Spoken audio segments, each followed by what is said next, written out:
everyone, and welcome back to our weekend vlog. It is August 3rd, today's Saturday, and this pile of clothes you're looking at is me trying to figure out what I'm going to pack because we're leaving for Los Angeles on Tuesday, so I'm super excited.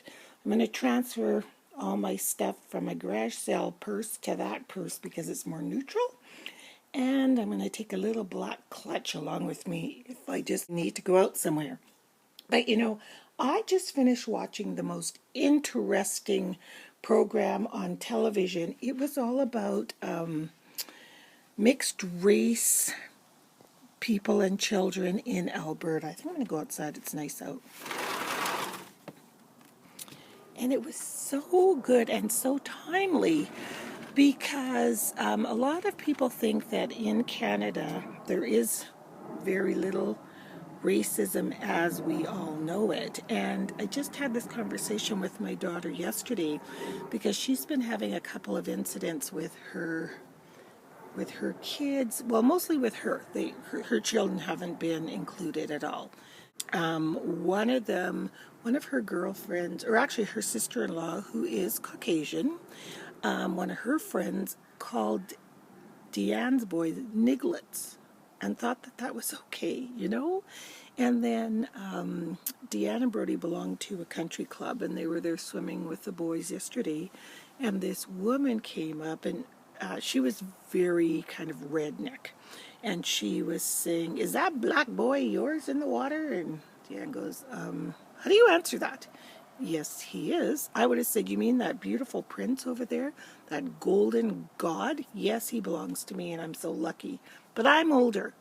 I get it, They had this television program on about mixed race in Alberta, and I taped it because I want her to see it, and all of my children, because they're all mixed race. They have mixed race children. Excellent program. Absolutely excellent. But anyway, one of the questions that Deanna and I had discussed, they mentioned it in that program as well. And the question that they brought up, and anybody who is a visible minority, I'm sure has heard that question. I can't even count how many times I've heard it. And it is, where are you from? And right away, that kind of, for the recipient of the question, negates that you belong here on some level. It's like, well, where are you from? Because you sure can't be from here. And I find it quite funny because Richard's family, his mother, her name is Alberta, for heaven's sakes. She is 95, and her parents, she was born here. Her parents came from Oklahoma. They homesteaded to Athabasca. So that's her parents, then Richard's mom, then Richard, and then my kids. They are fourth generation Canadians. So people that are often asking that question could not say they are fourth generation Canadians or probably European immigrants or whatever. So it's just, I know it's a curious question, but on this television program they were saying perhaps the person who wants to ask the question, and it's innocent. They're not trying to be, they're curious.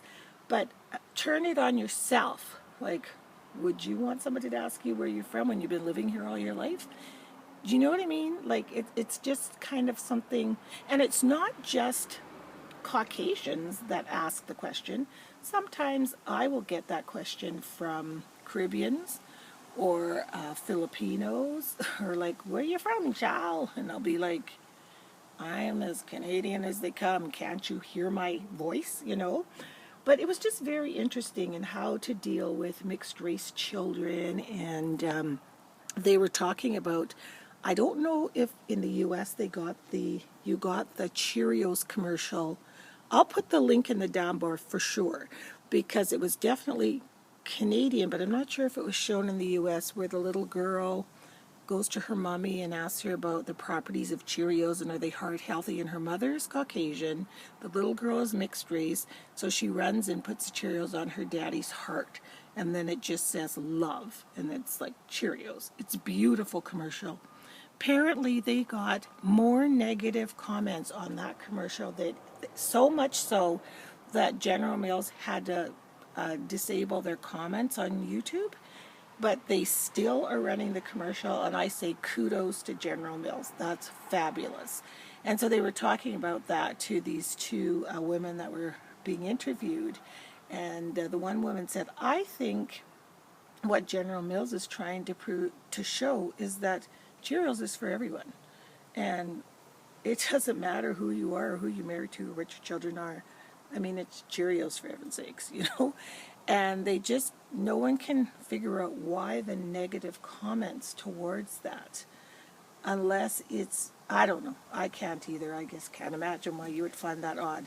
But anyway, I thought it was very timely because Deanne was very troubled with how does she handle this? What does she say, especially for rude comments? Like, oh, this woman was so rude. And I said, well, Deanne, people can be rude. You can't fix the world, but what you have to do is just realize how beautiful you are as a person. Nobody's a minority, as in oppressed. Minority also takes on the connotation that therefore we are oppressed. You know, when you say minority, it's like, oh, poor them. No, you're just as beautiful and as great as anybody. Like, you're equal. You're wonderful. So give your responses from that voice. Like, yes, that's my beautiful child in the pool. Isn't he beautiful?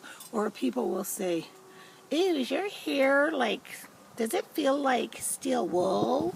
Like, so dumb. Oh! And just for people's information, black hair is the most delicate of all the hair types, I guess, because it is so fragile and it can break. And that's why you very rarely see black women with naturally long hair. You do see some, but not a lot, because the hair shaft breaks. It's so soft, it's beautiful, and it's a crown of glory. That's what I always say. It is your crown of glory. Beautiful. So it's just, I don't know. You know, I guess this will just go on and on and on. And I guess it just, with all this and the Trayvon Martin stuff, it just kind of like makes you sigh. It's like, oh, still the onward and upward struggle, and it's 2013. Seriously. But anyway, look at the cabin coming along. I know to you guys I keep showing you this and it looks identical, but it's really coming along. So we really want to get the roof on and the door in and everything before we leave, and I'm sure that will be this weekend. So it's getting exciting. Looking forward to it. So Richard and I are finishing an order of wedding invitations for friends of ours. Isn't that beautiful? They've been together for 30 years, and that was them 30 years ago, and then that's them now. We're doing their wedding invitations. So yeah, it's going to be really pretty. And then I've got twine coming out of the here, so we designed them for them. But I really want to get them done before we leave because yeah, you know, I wanted to have them before we leave. So it's not very many. It's not a big wedding, but very special nonetheless, you know. Happy Sunday morning, people. I just put on a pot of baked beans. Deanne is having a barbecue today. It is Heritage. What is the long weekend here? Well, I know it's Heritage Days, but I can't remember why we have a long weekend. But anyway, she decided to have a big barbecue in their backyard. Their yard is huge, so it's kind of nice because we don't have to cook before we leave on Tuesday, which is kind of cool. And it's perfect weather, so just going to go outside and pick a bouquet of flowers for her table. I chuckle because no one else but me would think this is perfect weather, but it is for me. So nice to be able to come outside and not be burnt. Look at these tomatoes. I better pick them all. Maybe I'll take them to her because we won't eat them. Look how many there are. They just turn red. It seems like overnight. It's crazy. And we've picked them. These ones don't turn red. They just turn orange. That might be a kind of a cute little salad. The mix of tomatoes. Looky, looky, looky, people. I believe the roof is on. Oh, and the stove is in. It's not in, but oh, part of the roof is on. You see, there's just one more section. Oh, let's go up in here. Can you see a little stove? This is the coolest stove. I mean, kudos to Richard for traveling 100 miles to get this because it's so tiny, but perfect for this. And of course, you have to put ceramic tiles all around the bottom because it is a wood stove. He might tile the back too. Laura is a tile distributor, so she often just gives us tiles. So that would be great. If not, we'll buy them, no problem. And yeah, and the door, he had it on, but I didn't see it on. But oh my goodness, it is just so awesome. I love it.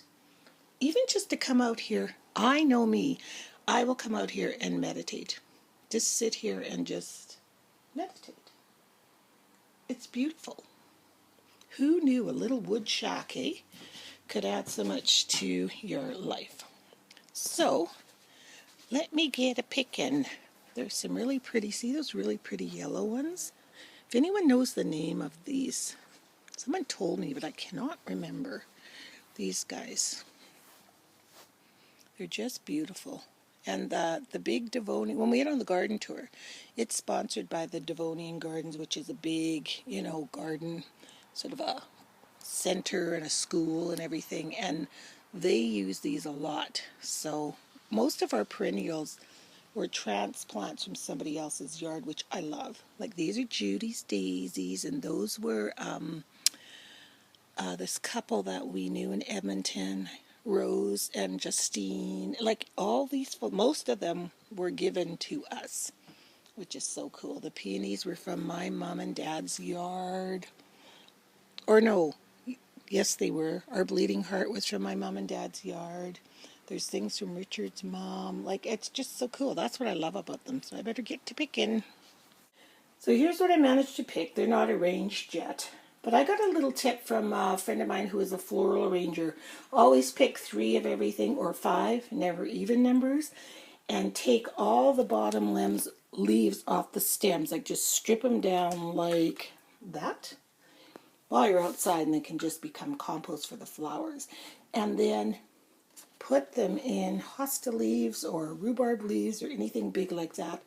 Or if you have daylilies, those big long grasses, gives it that exotic look and that florist look, like you got them at the florist. So I'm just going to go arrange these right now.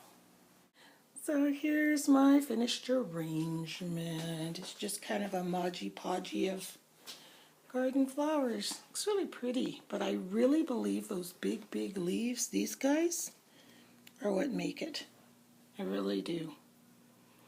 So her theme is yellow, bright yellow, so I think this will go lovely. So now I have to go finish packing and yeah. Oh, and do my art journal Sunday. I know exactly what I'm doing too. Hi everyone. So we're just getting ready to head over to Dee's. I've got my flowers sitting right here in the cup holder. And just waiting for Richard. He forgot his sunglasses in the house. Oh, here he comes. So off we go to the barbecue. We're a little bit late. I was working on my Sunday art journal prompt, and it was just, I didn't want to stop. So, yeah, we're a little late, but that's okay.